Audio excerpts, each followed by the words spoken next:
Now, I will fully admit I'm not the most up to date on the Star Wars novels. Star Wars novels. But Okay. there's a headline that Amazon is looking to form a rebel Oh, alliance with Slack and others. Um, so you doesn't saw my tweet about this, right? No, I didn't.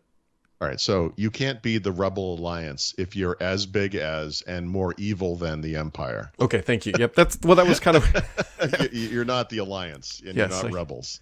Amazon's Yeah, massive. I mean, they have I know. It's crazy. and No, it's like we own like a huge chunk of the world, but we notice this other company owns a huge chunk of the world, and because we sort of compete in that first market, mhm. we're going to compete in that market too.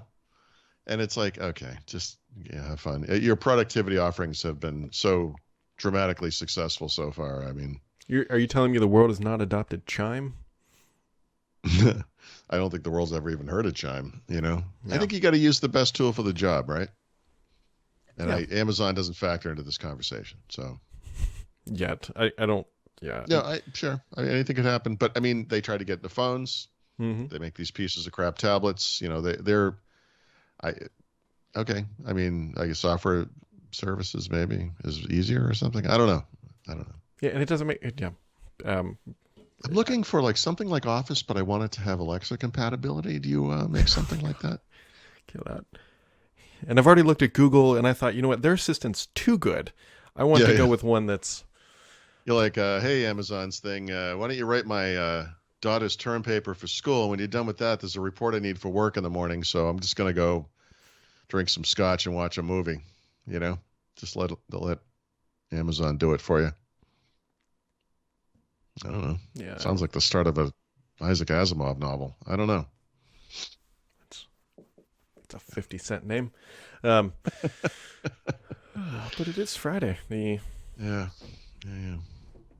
Oh So look. since it was just writing, I'll just throw this Mhm. out there. It is actually semi-interesting. So there's a report that Apple and Intel are going to be the first customers of TMSC's 3 nanometer processor technology, processor manufacturing technology. This won't happen until the fall of 2022, but they're testing now. And Apple obviously wants to go iPad Pro first. I think. Mhm. I think the Yeah, I think it said the current chips that use in the iPhone are 5 nanometer designs, also from TMSC. Um, but Intel wants to use them in notebook computer chips, right? Yeah, which is big. So, yeah, I mean, a U series chip is probably technically a 10 nanometer design. I think some might argue it's because it's 3D and a little Yeah. different. It's kind of hard to say, but obviously they've struggled to get down past 10 or even 210 Intel, and this is like a stopgap measure. But they want to improve their own processes. But it's interesting to see Intel finally, well, they haven't officially done it, but coming Mm. through on this kind of promise or slash threat that Pat Gelsinger made, which is, we need to outsource and we will if we have to. Is Intel part of that group that's building a whole bunch of plants in Arizona? I know isn't Samsung's there, like TSMC? Intel's been in Arizona and New Mexico for decades, Mhm. right? And they're Arizona because when you want to build chips, you want to be in the Well, they're really good. yes. So you mix them up, and then you can put them out in the sun to dry, and then I they have an get it. idea. I have an idea. Yeah, not only is it going to be like the middle of it's like hotter than the surface of Venus, but we also are going to go to a state that doesn't have its own water supply, and we'll just hope for the best. So I don't know. Yeah, there's not a whole lot. I mean, as kind of expected, it's the Friday before a holiday weekend. Yeah, the Windows 11 drama has calmed down, not because anything has happened good, but because nothing has happened, and Right. nothing probably will happen until after the holiday. Speaking of which, are we? Is Monday a holiday for us, or we just come back on Monday like it's normal? What are we doing? I think it's a holiday. I think so too. And the reason I ask is because obviously that night will be like fireworks and general Hmm. stupidity. And I live in the state of Pennsylvania, which I believe makes it not just legal, but a requirement to burn the whole place down every 4th of July. Um, Well, you do. I mean, somebody's got to crack the bell further, right? That's sort yeah, of yeah. Well, like I had to drive to FedEx a couple bunch of times this past week to drop off boxes, that I'm shipping back to like PC makers and stuff. And this state has gigantic fireworks facilities on the edges of the state. So when you come in from a state that doesn't allow fireworks, you can Mhm. easily bring them back to your home state. So that's fun. And then for the 4th of July only, I didn't see these around Memorial Day or anything, but there are like pop-up stores out in parking lots everywhere. Like this state's major. I've spoken before about how all the cornfields are turning into warehouses, by the way. That actually became a national news story recently, which is interesting. But I think the other, so it used to be corn and then fireworks. And pretty soon it's going to be Amazon warehouses and fireworks will be the major industries of, actually, I guess back in the day, it used to be steel, right? Like we used to have like a, if you want limestone, let me tell you, this whole state's built of it. So please take it away. It's terrible. Did you, only because I've laughed about this story for, I think, 48 hours now. Did you see what happened in LA? Which thing that happened in LA? The firework related incident in LA. Oh my God, yes. So in fact, okay. Hold on, let me set it up. So, yep.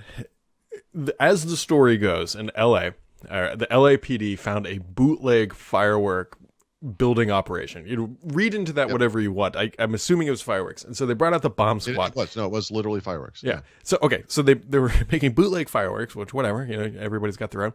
And the police found them and like raided this thing, and so they loaded them all up into the bomb squad vehicle, and then they went out on social media and said, "We're gonna blow this thing up right here. We're gonna light these fireworks off right in a neighborhood." Yeah.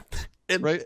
The best part is so they you put a whole bunch of gunpowder in a confined environment. What's gonna happen? The whole truck and like neighboring cars just the cars were literally knocked on their tops. But the best part was, Paul, after doing there's like videos of like the police saying, "Yeah, we're gonna light this thing." You can hear people counting down. And then the LAPD put out a tweet like, "Somehow it accidentally exploded early." like you guys sat back and just launched this thing. It just all right. So people are familiar with me on Twitter know that I usually on a semi-daily basis will make fun of poorly written headlines. What you may not realize is I also delight my wife with these poorly written headlines, but not the tech ones. Like I'm over in the corner reading the iPad, like in the news, the news or whatever. In Google News, they have like certain stories. Big stories will have like a carousel where you can kind of flick through the stories, right? So it's the same story but from different sources, So I'm going down. By the way, I think we can all acknowledge that the news these days, these decades now, has not been great. It's shootings every day, like every day. It's like this monotonous. It's awful. Like it's just shooting, And then it's like, and then I get this headline. It says, 17 injured in LA bomb blast, and I'm like, wow, really? And I'm like, honestly, that kind of thing seems like that's happened more too, So I flick over to the next one, and then it says something about fireworks, and I'm like, wait a minute, what's going on here? And I flick to the next one, and then it says something about the LA bomb squad. And I'm like, hold on a second. So I look at the story, and it is what you just said it was. This is not a bomb blast.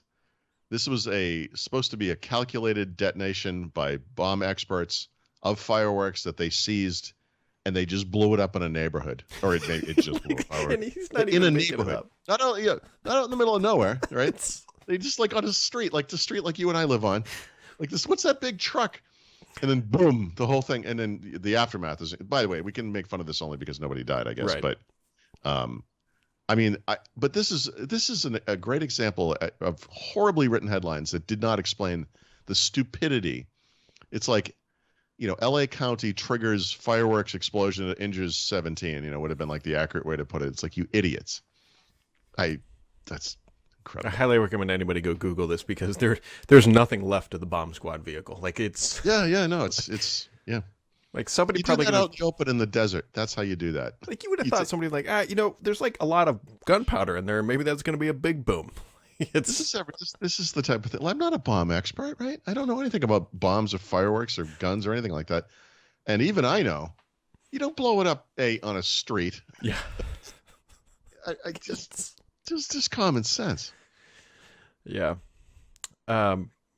Vaguely. So you installed iOS 15? How is it? Yeah. It's fine. I honestly, the iPhone I have is really heavy. It's one of those Pro Max things, the previous gen, which I don't like. It's I would tell you. Remember last year I was saying, seriously, you should get going on iOS 14. It's a big change. It's really cool. It's beta stable. Yeah. This one I'm like, because last year was such a big release. This is approximately 500 small new features. Yeah. Many of which I'm sure are very valuable. By the way, a huge collection of which require you to be firmly or are better if you're firmly invested in the Apple ecosystem, right? A lot of the stuff where you can see stuff on every device you have, or cut and paste and move it, or use your iPad screen as a second Mac screen, or whatever it is. Like all this stuff requires you to have two or more pieces of the Apple puzzle, and I'm not super interested in that. I think for you the big deal might be notifications. To me, coming from Android, one of the worst things about iOS is notifications, and they're apparently seriously trying to fix that. And yeah, maybe I will say, I was just told my wife this. I said, I switched over to the iPhone temporarily probably 2 days ago now. And I never realized how much email I got until I switched to this phone, and I installed the Gmail app because I wanted to test some other thing that's unrelated to this. But so it's on. It was never on the phone before. It's like the default notification schedule. My phone buzzes and lights up the screen all day long. It's like burp, Yep. burp, burp, burp, burp. I mean, I was working on the book yesterday afternoon. I had to go in and. Sorry, I could go off on a huge iOS errand. Just the way that iOS settings is used for app settings, but not all app settings, is the dumbest freaking thing I've ever seen in my life. And like this morning, I was taking a picture of the dog, and it does these live photos by default. I'm like, how do you turn this off? And I'm like, oh, iOS settings. Try to find the camera app in the non-alphabetical, non-organized, whatever the hell it is. Stupid the way they organize things. And then go into camera settings. I'm going down the list, and I'm like, it's not in there. Oh, it's in the viewfinder. It's one of the. You got to tap the button. Guys, settings in one place. Okay, settings should be accessible from the camera app, not in the settings app in iOS. That's one of those dozen scale things. Maybe it made sense in 2007, whatever year this thing came out. Does not make sense in 2021. Anyway, sorry. To answer your question, no, it's not a big deal. you don't need it. You know who designed the iOS settings app? There's a joke at the end of this, I hope. No. LA Bomb Squad. I was going to say, it's an asshole.